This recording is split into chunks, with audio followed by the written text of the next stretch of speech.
Monsieur le Président, yàlla xam na ni bëgguma woon sori ci samay kàddu dama façon yéene su ma nuyoo ba pare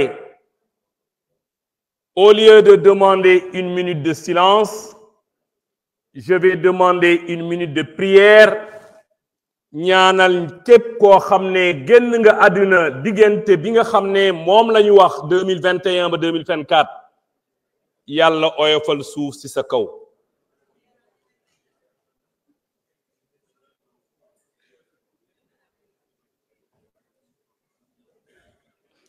Monsieur le Président, entre 2021 et 2024, le Sénégal a frôlé une catastrophe.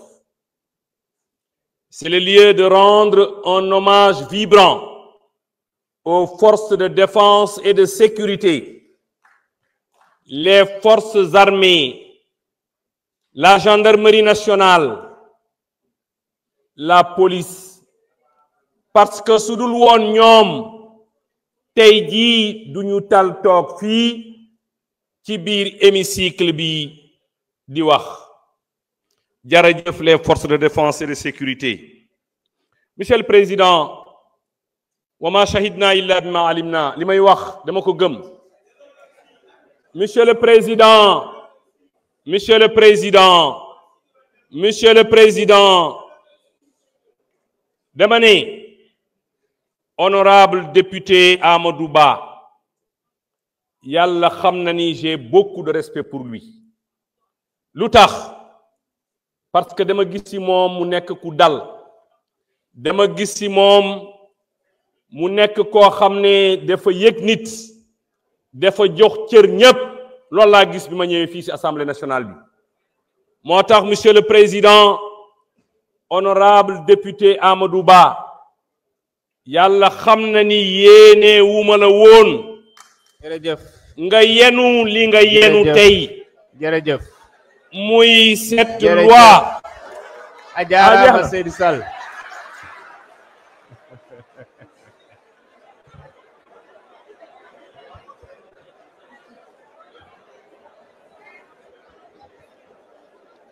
jërëjëf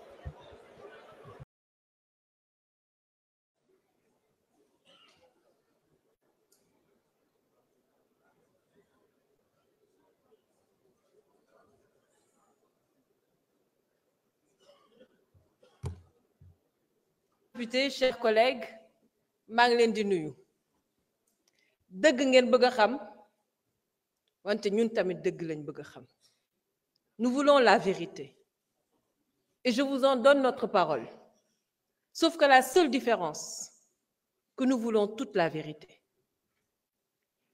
Il faut pas que ñu réeral Sénégalais yi parce que ñoo yore seen baat. Ay divergence am na.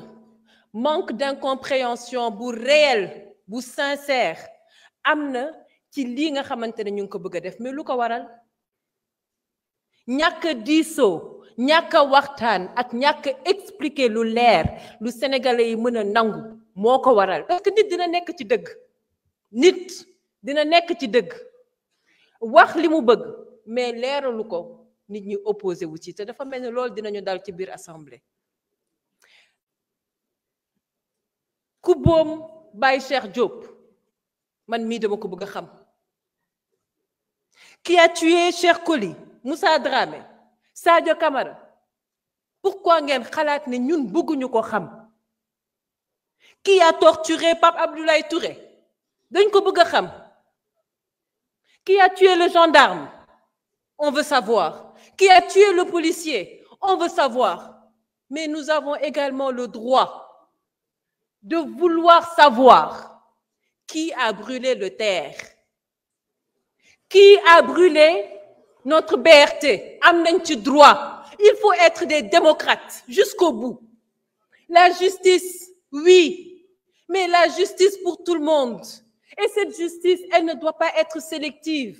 Vous savez, li ñu war a moytu dafa am loo xamante ne dañ ko xeex yéen ngeen jiitu ci xeex bi ba yàlla jël nguur jox leen ko li jara moytu man ku ma xam-xam nga ni duma tontoon te ndaxte dama silvissé ku jara moytu li ñu jara moytu mooy teguwaat ci yoonu def li nga xamante ne dañ ko doon xeex ba tey parce que les Sénégalais ils ont encore besoin d'espoir. Les Sénégalais ils ont besoin de travail. Les Sénégalais ils ont besoin de solutions. Monsieur le ministre, nous voulons la justice et nous comptons sur vous pour la justice. Cette loi d'amnistie, si nous faisions partie de la 14e législature, nous ne l'aurions jamais votée. Et nous sommes contre cette loi d'amnistie. Et si aujourd'hui, le débat était l'abrogation ou non de cette loi d'amnistie, vous comprendrez beaucoup mieux nos postures et nos positions. Mais là n'est pas la question. On veut aujourd'hui interpréter une loi d'amnistie. Et une interprétation ne devrait pas avoir une vocation à modifier, ni à rajouter. Elle doit clarifier. Li ñuy def mënoon na ñàkk tey le Conseil constitutionnel à lui seul était habilité à clarifier. Le Conseil constitutionnel mënoon na tey clarifier ne loi d'amnistie bi concerne na tel crime concerné wu ko tel crime concerné wu ko su ko defee ñëpp xam lu leer mais bu leen bañal une partie de la population leur droit de vouloir connaître toute la vérité. Nous sommes sensibles à ceci. Cette interprétation, li ngeen laajte kan moo ko bañ mooy wane ne que comprendre goo leen le problème du peuple sénégalais. La majorité sont en train de se demander pourquoi eux non plus n'ont pas droit à la justice. Pourquoi eux non plus n'ont pas droit à la vérité. Moo tax Sénégalais yi ginnaaw bi ñu bëggee seen dëgg bëgg justice bëgg jàmm bëgg baalante loolu tamit dëgg la. Vous savez, en Afrique du Sud, ils l'ont fait. Mu tuddoon vérité et réconciliation. Aujourd'hui, on vous propose de mettre en place une commission vérité et réconciliation. Te mu am yoon boo xamante ne foofu lay jaar. Parce que pour que la vérité soit rétablie, il faut que les faits soient clairs. Ça va de soi. Il faut que des enquêtes soient menées, mais surtout les faits. Ku nekk xam fi nga féete. Loolu mooy li ñu bëgg, mais surtout les faits. Et ensuite, on parle de réconciliation. Et ensuite, on parle de pardon pour ceux qui veulent pardonner. Et enfin, on pourra parler d'indemnisation.